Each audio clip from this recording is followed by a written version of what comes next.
দক্ষিণ এশিয়ার শিক্ষার্থীদের উচ্চশিক্ষার ক্ষেত্রে স্বপ্নের দেশ যুক্তরাজ্য। তবে দেশটিতে গিয়ে ভিসার অপব্যবহার করার কারণে প্রকৃত শিক্ষার্থীদের জন্য পড়ালেখা চালিয়ে যাওয়া দিন দিন কঠিন হয়ে পড়ছে। এরই মধ্যে যুক্তরাজ্যের বিশ্ববিদ্যালয়গুলোতে বাংলাদেশি ও পাকিস্তানি শিক্ষার্থীদের জন্য দরজা অনেকটাই বন্ধ হয়ে গেছে। গণমাধ্যমগুলো জানিয়েছে, ভিসা প্রত্যাখ্যানের হার অস্বাভাবিকভাবে বেড়ে যাওয়ায় চেস্টার, উলভারহ্যাম্পটন, সান্ডারল্যান্ড ও কভেন্ট্রি সহ অন্তত 9টি বিশ্ববিদ্যালয় নতুন করে আর এই দুই দেশের শিক্ষার্থীদের ভর্তি করছে না। এ সিদ্ধান্তের মূল কারণ হিসেবে ধরা হচ্ছে ব্রিটিশ স্বরাষ্ট্র মন্ত্রণালয়ের নতুন ভিসা নীতি।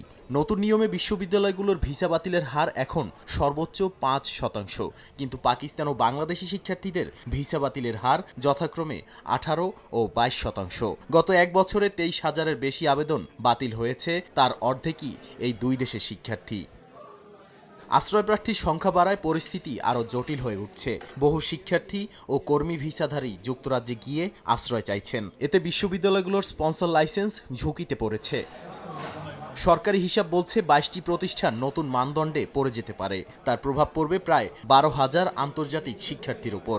অক্সফোর্ড, ব্রুকস, হার্টফোর্ডশায়ার ও বিপিপি ইউনিভার্সিটিও ঝুঁকি কমাতে ভর্তি সাময়িকভাবে বন্ধ করেছে। লন্ডন মেট্রোপলিটন জানিয়েছে, তাদের মোট ভিসা বাতিলের 60%ই বাংলাদেশের। তাই এই সিদ্ধান্ত। এ অবস্থায় সবচেয়ে বেশি ক্ষতিগ্রস্ত প্রকৃত ছাত্রছাত্রীরা। নাদিম মারজান, সময় সংবাদ।